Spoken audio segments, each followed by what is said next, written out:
বন্ধুরা, আপনারা কি জানেন কোরআনের সেরা গল্প কোনটি? আল্লাহ তাআলা একে বলেছেন আহসানুল কাসাস। এটি হল হজরত ইউসুফ আলাইহিসসালামের কাহিনী।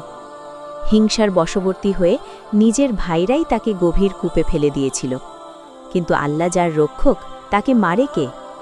যে ভাইরা তাকে মারতে চেয়েছিল, একদিন তারাই তার এক বণিক দল তাকে উদ্ধার করে মিশরের বাজারে দাস হিসেবে বিক্রি করে দেয়। মিশরে গিয়েও তার পরীক্ষা শেষ হয়নি।